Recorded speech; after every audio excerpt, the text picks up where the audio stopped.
Okay, recording. You have a story to tell, and maybe you've thought, I should start a podcast. Meet Anchor. It's a powerful app that lets you record a podcast anywhere and get it heard everywhere. All you need to do is download the free Anchor app and hit record. Just go to anchor.fm/get started. Make a podcast with Anchor. That's anchor.fm/get started. Great. I think we got it. Empire.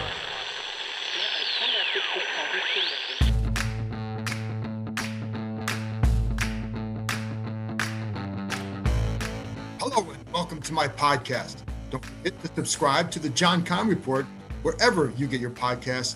And now you can subscribe to us on YouTube. Go to Empire Media, hit that subscribe button, and that's Empire, A-M-P-I-R-E. It would be much appreciated. Today, I'm joined by Michael Phillips from the Richmond Times Dispatch as we discuss more on the impact of the Carson Wentz trade, what to do with Terry McLaurin, is there really a choice, taking a look at the defense, and also a stadium update. We also talk about the impact of Anheuser-Busch dropping the team as a sponsor. What does this mean for ownership and more? You can follow Michael on Twitter at MichaelPRTD, and you can read his work on RichmondTimesDispatch.com. You can read my work, of course, on ESPN.com. I'll be at the owners' meetings this week in Florida, and we'll have some updates. I would not expect a lot of news regarding Dan Snyder or comments from the Washington higher-ups outside of Ron Rivera and Martin Mayhew. The Snyders won't be speaking to the media, including Tanya, and I think you can probably understand why, nor will Jason Wright. Honestly, it's all probably for the better.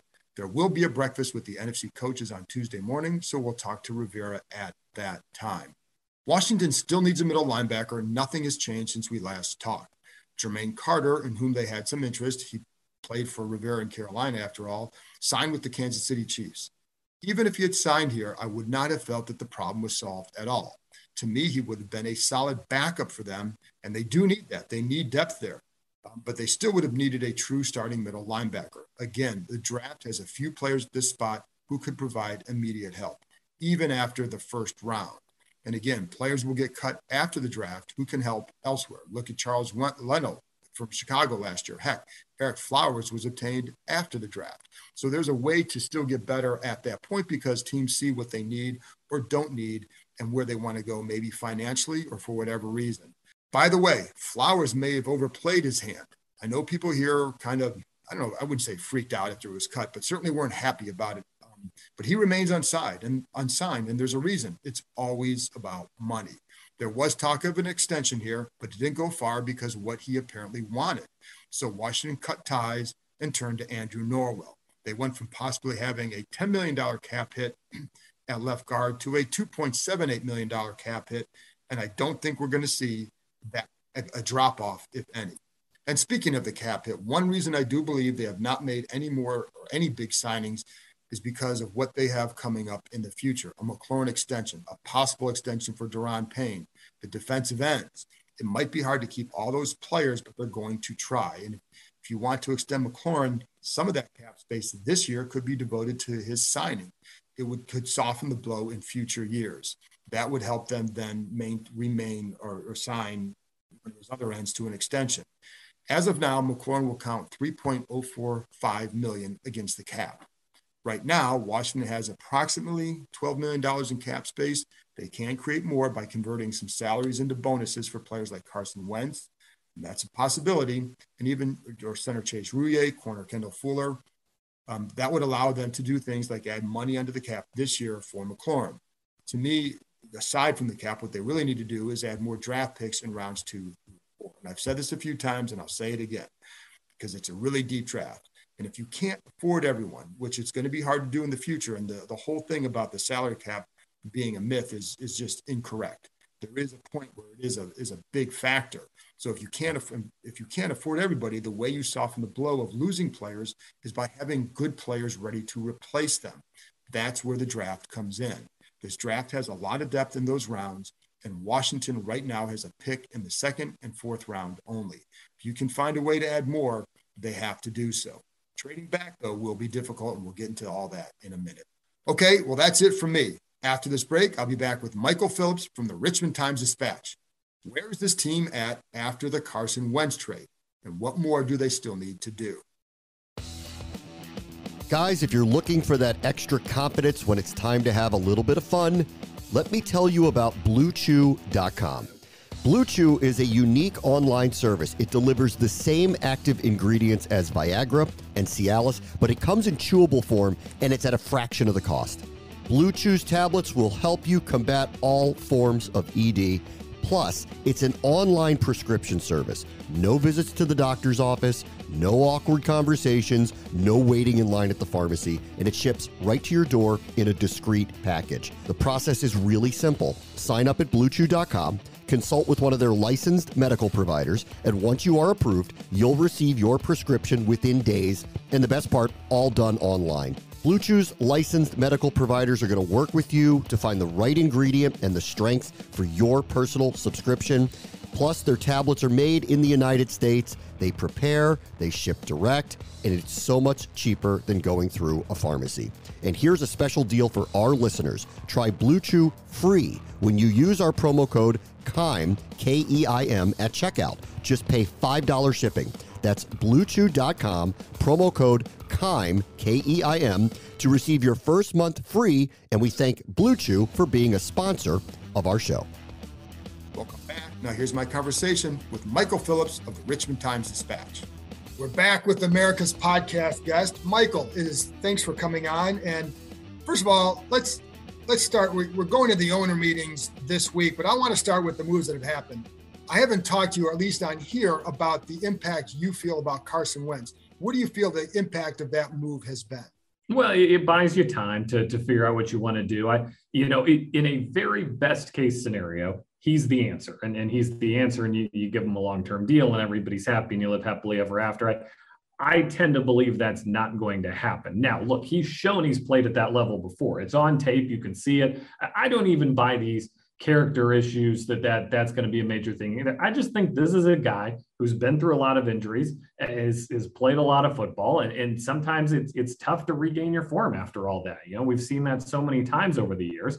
I think it's far more likely he's good. He's fine. He's an upgrade over Taylor Heineke, but ultimately this team's still searching for the answer, and the eternal search for the answer, I think will continue.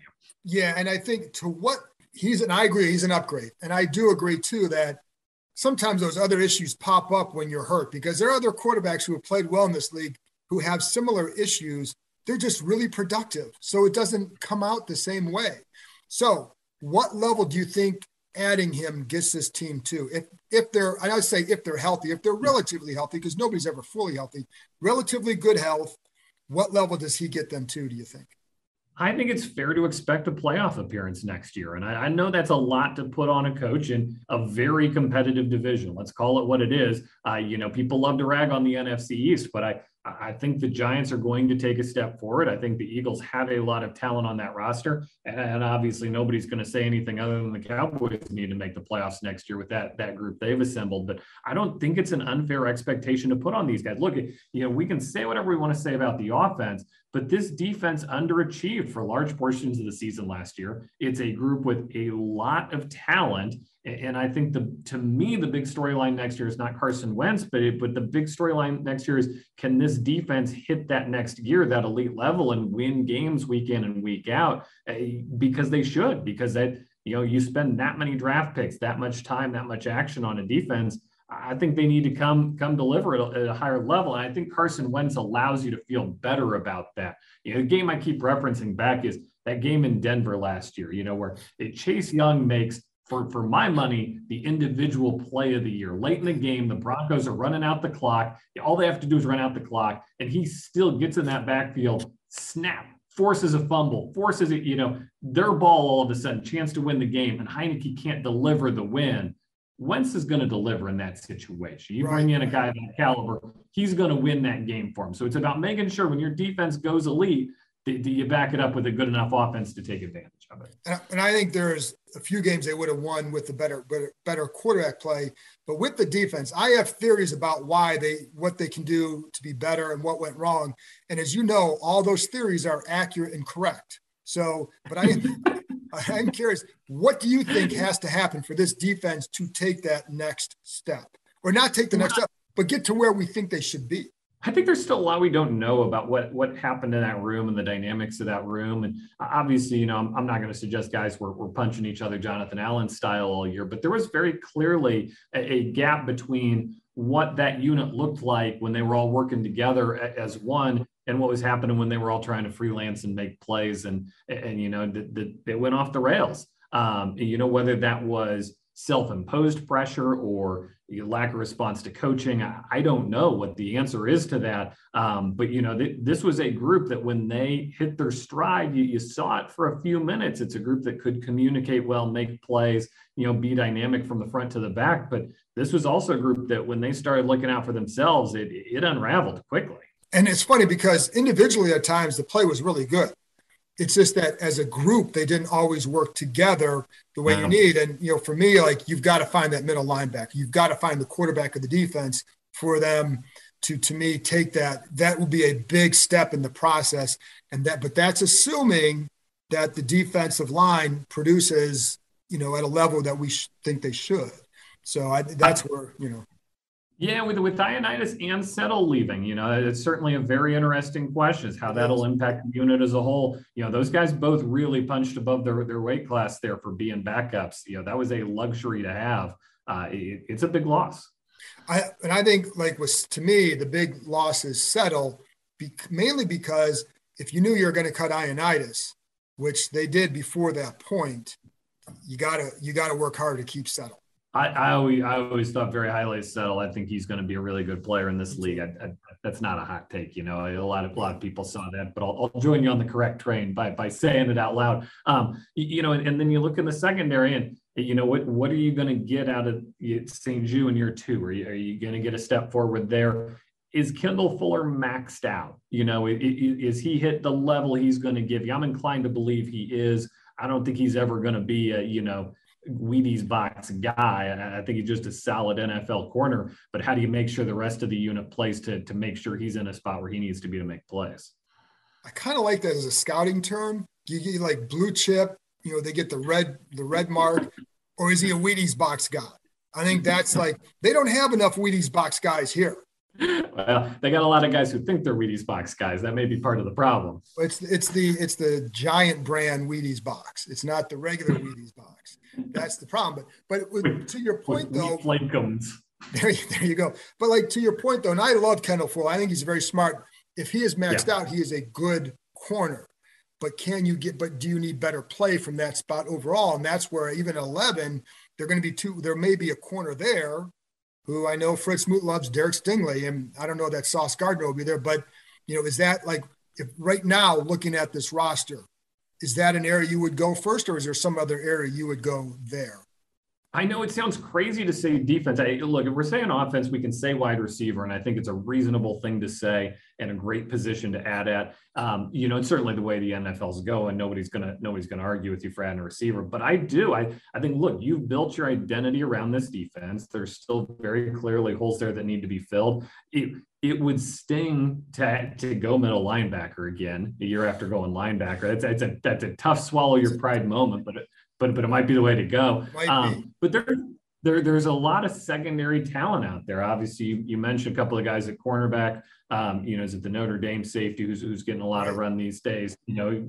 Probably won't slide to him. Another guy where you say, but you got to do your homework on. Right. And that's a great position to invest in the NFL right now. It's a copycat league. We just watched a Super Bowl with two teams, who made it there by airing it out. The best playoff game was Bills Chiefs, two teams that make their living airing it out, with elite quarterbacks.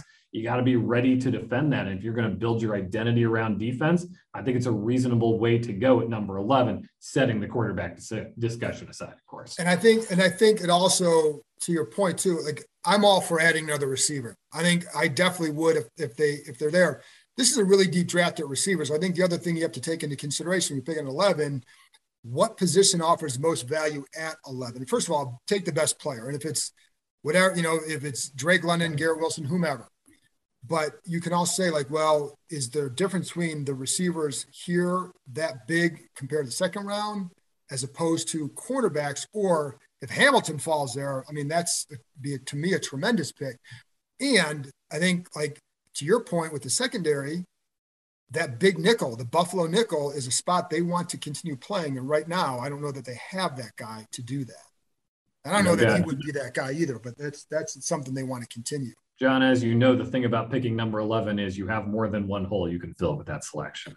Well, and when you go 7 and 10, you have a few holes that you still will need. So yes, you can go. That's why I think I always joked about this. Like Greg Williams was here. It's like he would, Ryan O'Haller and I always kind of joke about this because it was like Greg would be like, well, people always ask me, Greg, what kind of players do you like?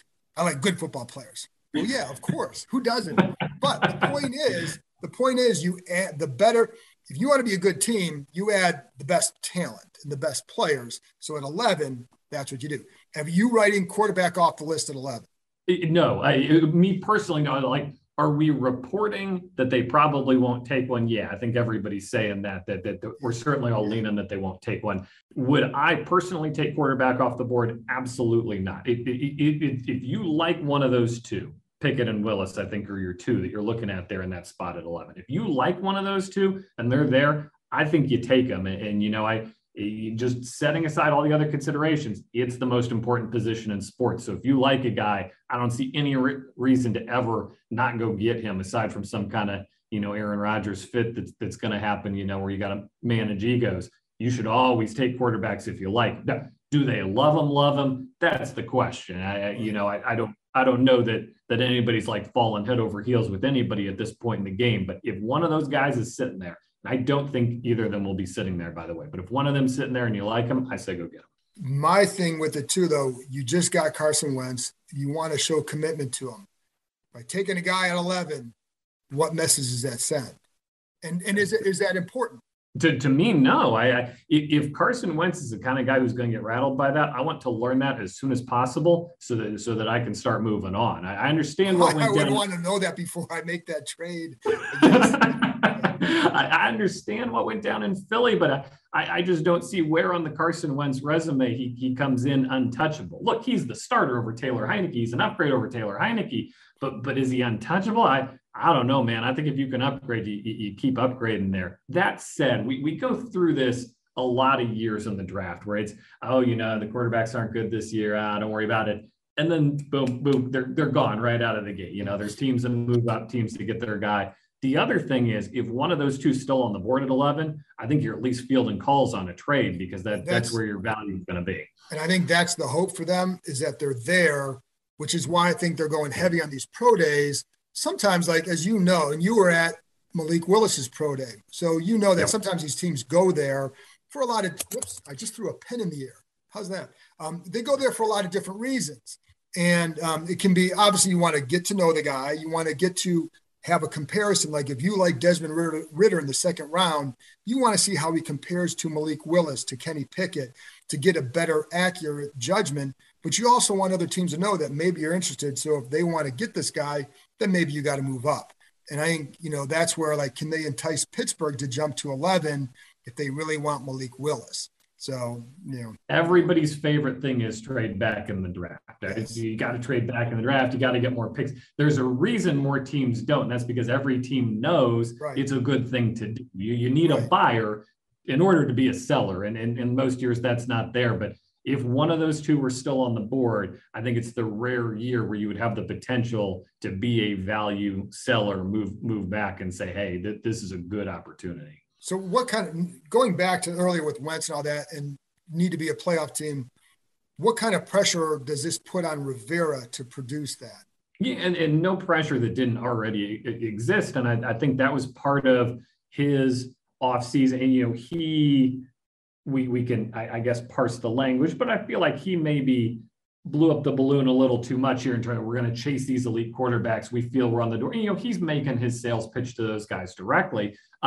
We learned that the league does not have the same value for this team that he has. That the league has, they don't see this as a team on the verge of big things. None of those big name free agents, came here and, really gave him the time of day and the thought to it. But in terms of Can they make the playoffs? I don't know. I'm on Team Rivera here. I think the answer is yes. I think it's a solid, well-constructed roster. I think it's a third-year guy who's largely got his system in. I don't know. Tell me what I'm not seeing here, Cakes. I don't think it's fair to say they could do it. And I also think when you look at the defense, the schedule the quarterbacks are facing is not the same. So that helps them. So, you look at the NFC East, is Wentz the second best quarterback in this division right now? Yeah, it's a crazy thing to think about. But and look, the Cowboys are due for their implosion because they seem to function somewhat normally last year. So that's the way things turned down there in Dallas. But I think Carson Wentz, while he is not the guy and the answer, I don't think he's that. I think he represents solid production, which, what's funny? It's what they thought they were getting last year in Fitzpatrick. It's essentially, round two of here's a guy who can come in and do what we need him to do. College basketball fans, join the action on the court during the biggest tournament of the year with DraftKings Sportsbook. Turn your team's victory into your own big win. New customers can bet $5 on any team to win and get $250 in free bets if they do. It is that simple. If they win, you win. If Sportsbook isn't available in your state yet, you can still join the college hoops action with DraftKings Pools. Everyone can play free pools all March long for a shot at a share of over $250,000 in prizes. Simply join a pool and answer questions like who will make it to the next round and who will hit the most three-pointers, then track your results.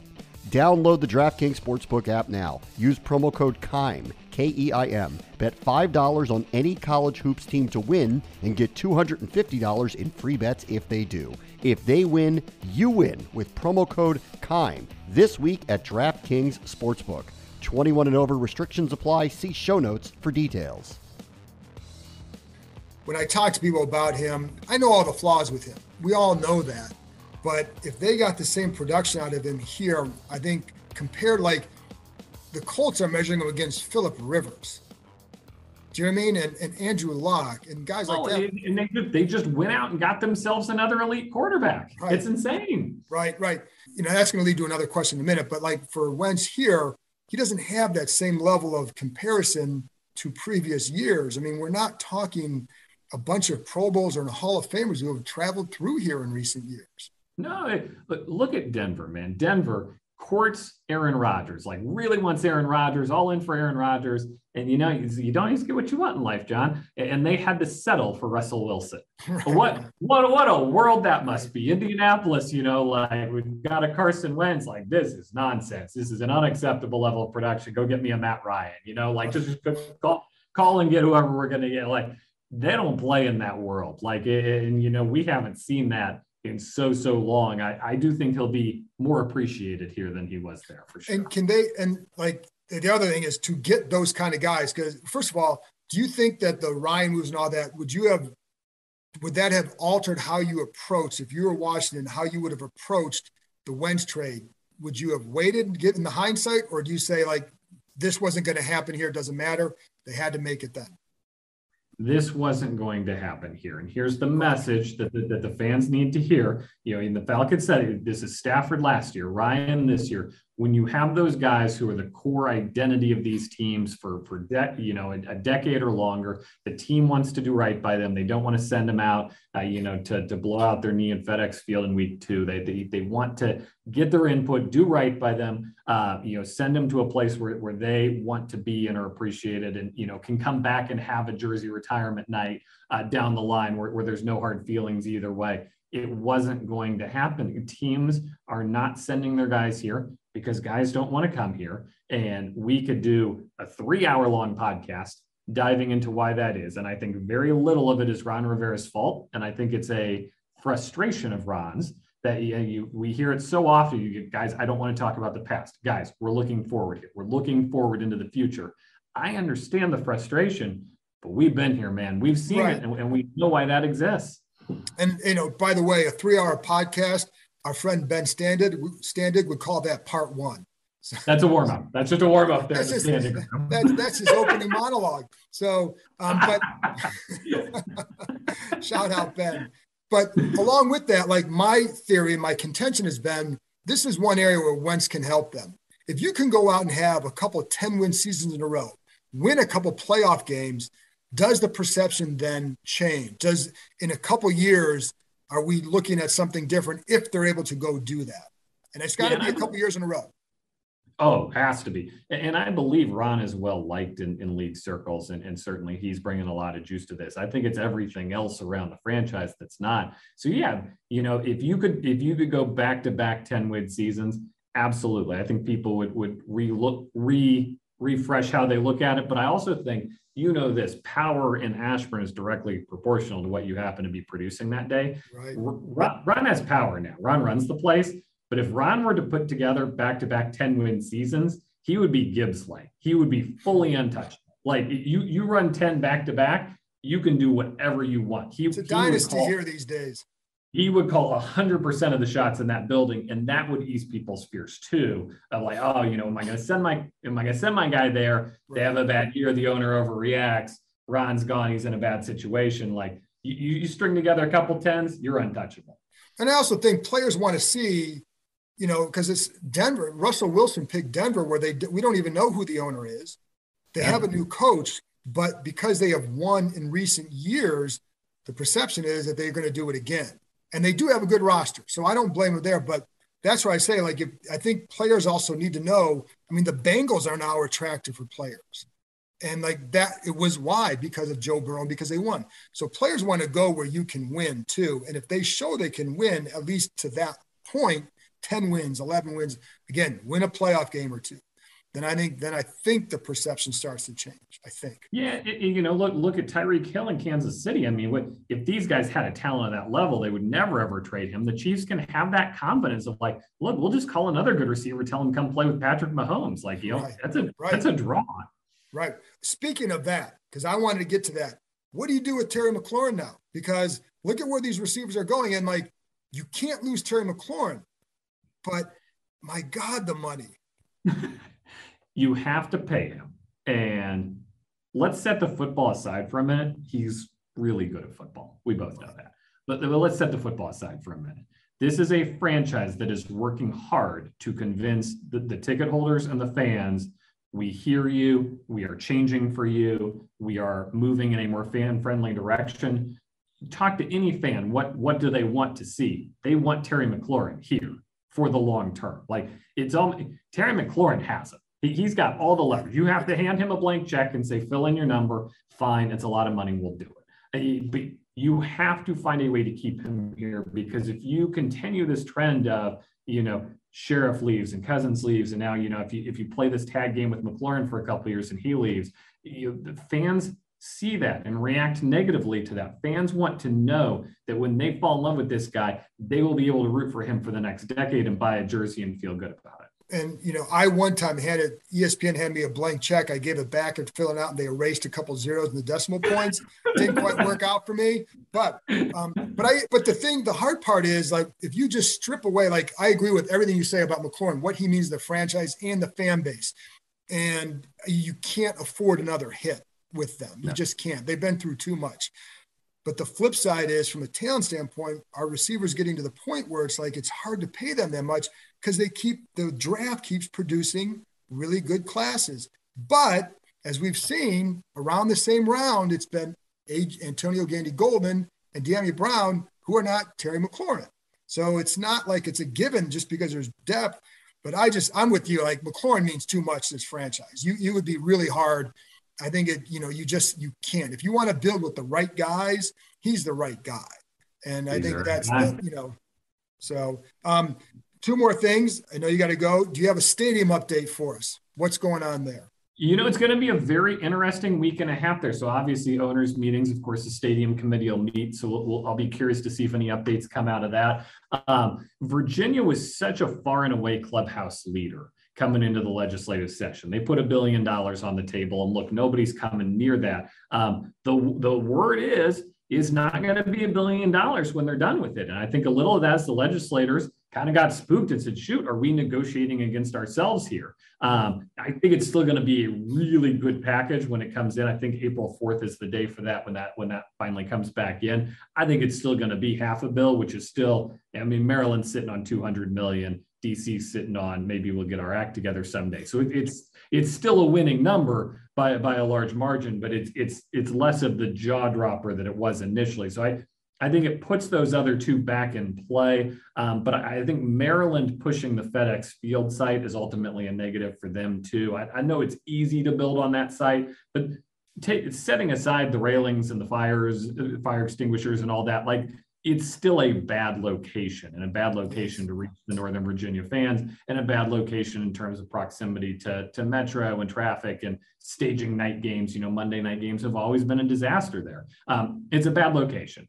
So I think Maryland choosing to go in on that site, DC with a site they don't even own in RFK, I still think Virginia's got to be considered the clubhouse leader. So last thing, combine this with the Anheuser-Busch pulling out.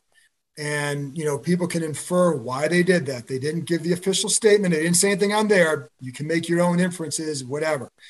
How much of that do you combine with like what you hear from politicians about the ownership here? Is how big an issue will that be for them to get this done? Is that a big deal or not? Man, I'm excited to get an update on that this weekend. I don't know when this is going to post. We're going to the owners meeting this weekend. It's going to be fascinating to take the temperature of that room. Is there an appetite to move him along? Not even because of the sexual harassment stuff, but just because as a league, you have to do business with Anheuser-Busch. Like, you can't lose accounts like that, at the NFL level. It's too big of a business.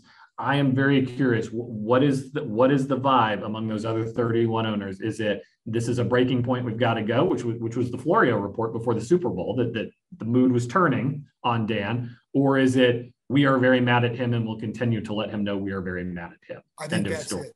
But what about I think that's it too. I think that's it too. But I'll be curious to take the temperature of the room. How about politicians for the stadium? Is it an issue for them? No, because they want legacy projects. They want big buildings and economic development. And look, I mean, the Lerners aren't known as like, Mother Teresa's or anything, like, but everybody wanted to pony up for Nats Park. Virginia wanted that. DC wanted that. I'm sure Maryland at least kicked the tires around. If there's an NFL stadium up for bids, that transcends how you feel about that person in that moment, I continue to think. And that will end right there. My legacy project, I'm not building a stadium, but I'm trying to fix some drywall in my basement. It's not going so well. It's not the legacy I want to leave. So there you go. We're getting a new roof here. And so I'll just put the word out. If any corporate sponsors want to sponsor that project, get your name on the new roof in Richmond. Good visibility. Sometimes we invite the beat writers over during training camp. I think it's a lucrative project. I will talk to ZZQ and we'll see what we can do. Michael, we'll see you down in Florida, and thank you very much for coming on. Looking forward to it.